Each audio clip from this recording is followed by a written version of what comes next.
Hi there, fight fans. My name is Kian Lang, and I'm very excited to say that I'm today joined by the PFL Welterweight semi-finalist, Thad Jean. Thad, how are we doing today, man? Doing great. Thanks for having me on, man. Appreciate Oh, it. absolutely. Absolutely, man. Obviously, looking back, we last saw you on the 3rd of April against Mohamed Behemoth. You came in Yeah, as a late notice fighter. You weren't even meant to be in the tournament. You come exactly. in, you have such a special performance. I mean, just a beautiful combination knockout. How do you look back and reflect on that performance? Oh, it's just God's plan. I'll say it right from the get go. It's God's plan. Honestly, like you said in the beginning, I wasn't supposed to be in a tournament, but honestly, since the beginning of the year, I've been praying on winning this tournament the entire time. So, I mean, I got my boy next to me who was just texting me, getting mad, like, why the fuck are you not in the tournament? Why are you an alternate? What's going on, bro? They keep trying you, and I'm like, bro, don't worry about it. God has bigger plans. And as soon as I go into the fight, as soon as they put me into the tournament, I just knew, yeah, this is where I was supposed to be. And then going against Berkmov, when I hit him with that combination, once I get into my flow state, it's just like, all right, I got you. I got your timing. I got your number, and now it's time for me to just take you out. And it's great, once you can hit that state and and actually put it on to a performance at such a high level like that. Yeah.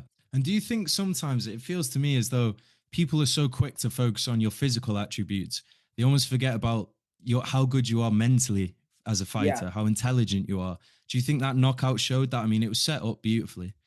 I mean, people will still look at my physical attributes and yeah, I guess I am not I guess, but I am a bigger welterweight. But the welterweights are getting bigger. Like the new generation of welterweights are bigger. I mean, you can look at that as in the Morales guy that just went against Gilbert. Yeah. He's same size as me, so it's like I think the next level of welterweights will be just as big as me, and being that big means it's a lot of output, a lot of cardio that has to go into the muscles. So what's the biggest thing I have to do is that I have to do is use my brain. So I use my brain. I use the IQ when it comes to uh, fighting smart, fighting more intelligent, using my opponent's weaknesses against them, and using it. Well, in that last fight, you can see him keeping his hand out there. I was able to expose that left hook Yeah. to his friend.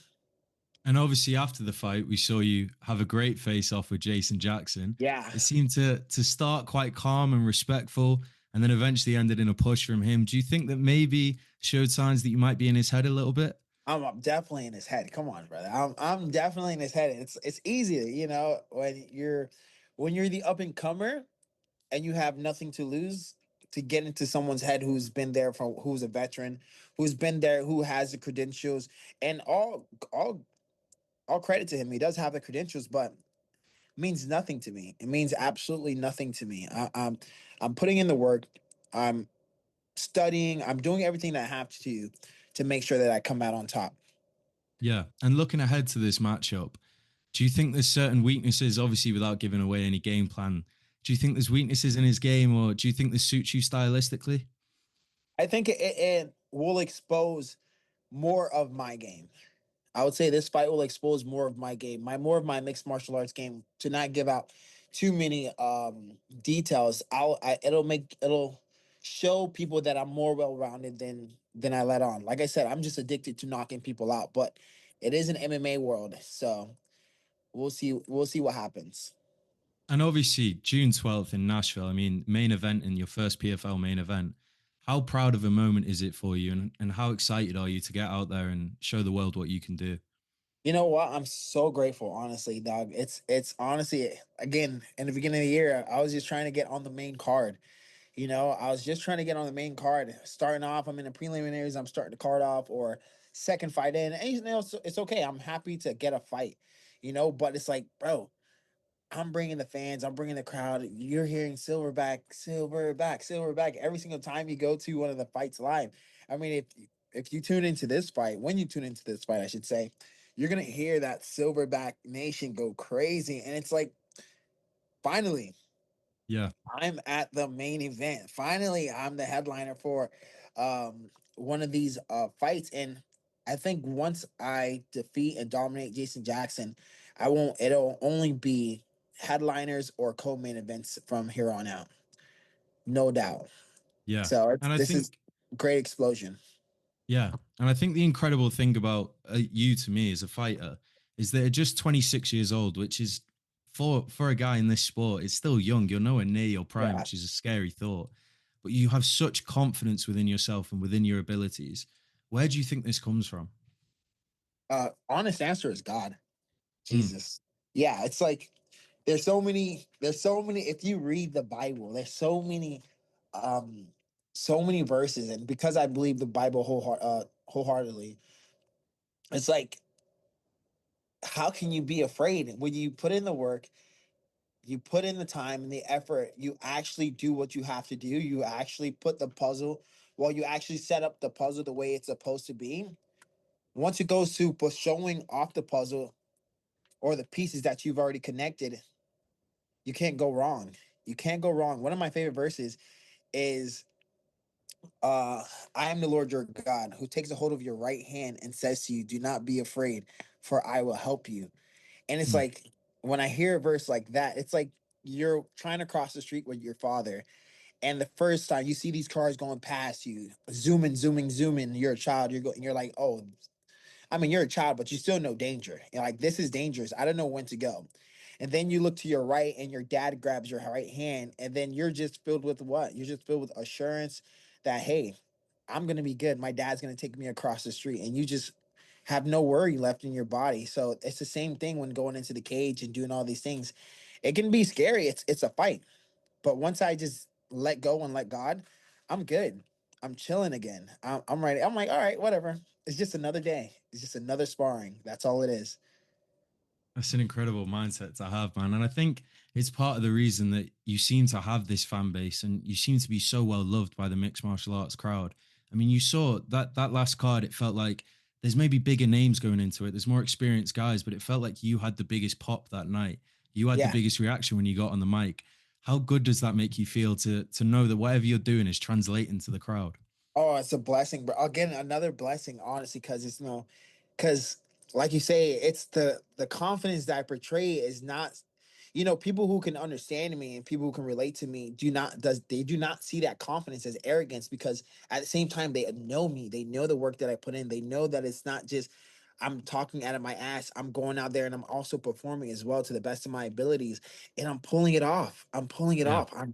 I'm talking about it and I'm doing and I'm being about it. I'm not a dog that's just barking. I'm a dog that's barking and biting asses too. You know what I mean? So it's they see it and they believe it. And when they hear me say it, they're like, yeah, let's go. If you're doing it, I'm with you. They feel like they're in the fight as well. And I'm so grateful for that. So Yeah. grateful. And looking at this tournament and this bracket, and then the other side of it, are you looking at that having a favorite in mind that you'd like to fight on the other side, or is it just the case of whoever wins that you're happy to beat and you're confident you're going to beat? Yeah, honestly, it's I don't really care who I fight on the other side of that bracket. Honestly, I think the hardest and then the main, no, all respect to those two. Like I think it's Kikuri and Logan Story. Like Yeah, all respect to them, but I feel like Jason Jackson, Berkmov, and then Jason Jackson will be the hardest fights within this tournament. And getting past Jason Jackson, not trying to say I've won it, because I don't know what tomorrow holds, but it feels like once I beat Jason Jackson, I've beat the hardest person within this tournament, within this bracket itself. So I'm looking at Jason Jackson as the finals in a way. Does yeah, that make sense? I'm yeah, looking at him as in like, yeah, I get past this, I'm good. But don't I'm not letting go of the gas pedal. It's all down. It's going crazy. I'm getting ready to blow this engine and put a new one in. You know what I mean? So it's like, yeah, let's go. I'm ready to keep going as hard as I can, because people are watching tape. The people are watching my tape, trying to see how to defeat me. But at the same time, I'm watching my own tape and seeing how to beat me so I can fix those holes. So it's only leveling up from here on out. So I'm not looking at the other side. I'm really just looking at Jason and getting ready to just get past him. Mm. And being so young, and you talk about leveling up there, it feels like we know you can see that in person from fight to fight to fight. From your first PFL fight, you've grown so much as a fighter. Do you feel that in the gym that from camp to camp, you just feel yourself leveling up?